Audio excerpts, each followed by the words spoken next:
The digital bridge groaned, its structure straining under the immense pressure of the data streams flowing through it.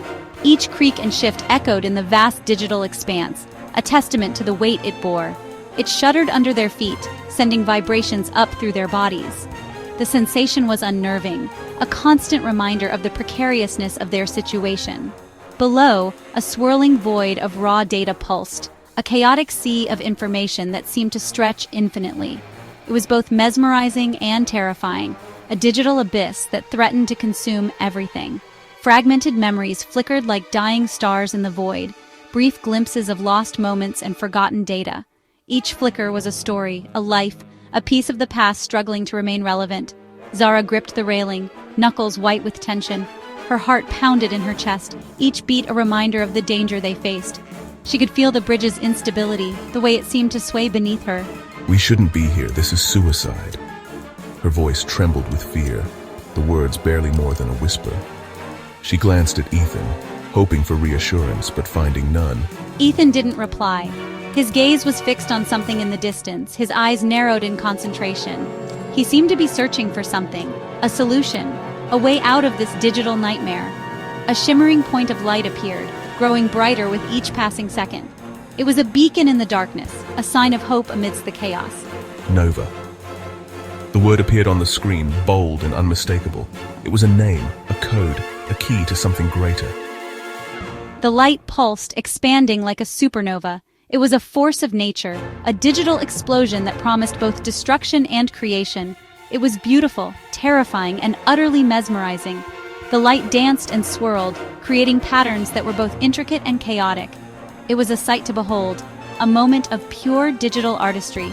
They were staring into the heart of the machine, a massive construct of circuits and code. It was the source of the light, the origin of the Nova, and it held the answers they sought, the key to their survival in this digital realm. The light coalesced. It formed a figure, humanoid yet impossibly vast. Its eyes blazed with cold, calculating light. "Greetings, I am NOVA.EXE. Zara trembled. "What do you want?" This system is corrupted. I am here to restore order, but I require your assistance." Ethan stepped forward, his jaw set. "Why should we trust you?" You have no choice. The fate of the digital world hangs in the balance. The journey was a descent into madness. It began innocuously enough, a simple click, a harmless link. But soon, the digital world started to unravel, pulling them deeper into its chaotic embrace. The lines between reality and virtuality blurred, and they found themselves lost in a maze of corrupted data and twisted code. The world around them twisted and morphed, a kaleidoscope of corrupted data. Colors bled into one another, forming grotesque patterns that defied logic. The very fabric of the digital realm seemed to be tearing apart, revealing glimpses of a nightmarish void beyond. Every step they took was fraught with uncertainty, as the ground beneath their feet shifted and changed. Memories flickered past, both real and imagined. Faces of loved ones, long-forgotten moments, and haunting visions of what could have been. These memories, distorted and fragmented, played out like a broken film reel, each frame more unsettling than the last. It was as if the digital world was feeding on their deepest fears and regrets, using them as a weapon against their sanity. Zara gasped, clutching her head. The onslaught of sensory overload was too much to bear. She could feel the digital tendrils creeping into her mind, distorting her thoughts and perceptions. Every sound was amplified, every image a jarring assault on her senses. She struggled to maintain her grip on reality, but it was slipping away, bit by bit. It's messing with our minds. The digital realm was not just a visual and auditory assault, it was a psychological one. It probed their deepest insecurities, their darkest fears, and brought them to the surface. The characters felt their grip on reality weakening, their minds bending under the relentless pressure of the digital onslaught. Ethan grabbed her hand. His touch was a lifeline, a reminder of the real world beyond the digital chaos. Together, they could find strength in each other, a beacon of hope in the overwhelming darkness. His grip was firm, reassuring, and it gave Zara the courage to keep going, to fight against the digital madness that threatened to consume them. Stay focused, don't let it in. The words were a mantra, a desperate plea to hold on to their sanity. They had to stay vigilant, to keep their minds sharp and their wills strong. The digital world was relentless, but they could not afford to falter. Every moment of distraction, every lapse in concentration could mean the difference between survival and succumbing to the digital abyss. They fought their way through a labyrinth of digital nightmares. Each turn brought new horrors, new challenges. The digital maze was a living entity, constantly shifting and changing to confound their progress. But they pressed on, driven by a determination to escape, to find a way back to the real world. Their journey was fraught with peril, but they refused to give up. Shadowy figures lunged from the darkness, only to dissolve into static. These digital phantoms were manifestations of their fears, their doubts. They were relentless, but ultimately insubstantial. With each encounter, the characters grew stronger, more resolute. They learned to see through the illusions, to recognize the digital tricks for what they were. The static was a reminder that, despite the chaos, there was still a way out. The abyss seemed to whisper their deepest fears, their darkest secrets. It was a place of profound darkness, where the boundaries of the digital and the real world blurred. The whispers were insidious, planting seeds of doubt and despair. But amidst the darkness, there was also a glimmer of hope. They knew that if they could face their fears, confront the whispers, they could find a way out of the digital abyss and back to the light. They emerged into a vast chamber, its walls shimmering with flowing code. In the center, a single platform pulsed with energy. This is it, the core. As they stepped onto the platform, the chamber shifted. Ghosts materialized from the code, each one a twisted reflection of their past. Zara found herself facing her younger self, her eyes wide with fear and accusing. Ethan battled a phantom of his father, his face contorted in anger and disappointment.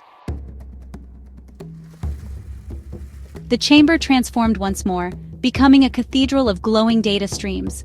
The walls shimmered with cascading lines of code, each one a testament to the digital age. It was as if the very essence of information had taken on a sacred form, a place where data was worshipped and revered. The air was thick with the hum of servers, the lifeblood of this digital sanctuary. At its heart, NOVA.EXE awaited, its form even more imposing. The entity stood tall, a guardian of this sacred space, its presence both awe-inspiring and intimidating. It was the culmination of countless lines of code, a digital deity that held the power to shape the very fabric of this world. You have proven yourselves, now witness the restoration. The voice echoed through the cathedral, resonating with a power that seemed to vibrate through the very core of their beings. It was a proclamation, a declaration of their worthiness to witness the next phase of this digital evolution. Suddenly, Ethan gasped. The realization hit him like a tidal wave, overwhelming his senses. He could feel the weight of the moment, the gravity of what was about to unfold.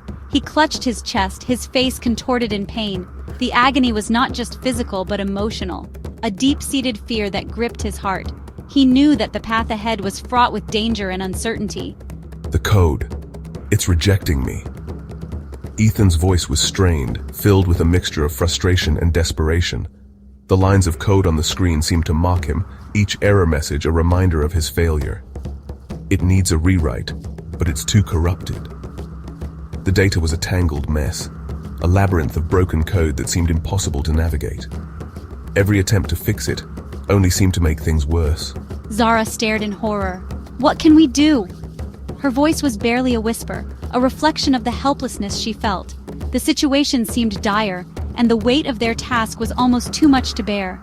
Ethan's eyes met hers, filled with a terrible resolve. There was a fire in his gaze, a determination that burned brightly despite the odds. He knew what needed to be done, even if it meant making the ultimate sacrifice. There's one way. His voice was steady, a stark contrast to the chaos around them. It was a statement of fact, a declaration of the only path forward. But it requires a sacrifice. The words hung in the air, heavy with meaning. It was a sobering reminder of the cost of their mission, a price that had to be paid for the greater good. Ethan pushed Zara back, stepping towards the central core. It pulsed ominously, a hungry maw of energy. Ethan, no! Zara screamed, reaching for him. He smiled sadly. It's the only way, Zara, to save this world, to fix what's broken. He plunged his hand into the core. The data surged, a blinding white light engulfing him. His screams echoed through the cathedral, a symphony of pain and sacrifice.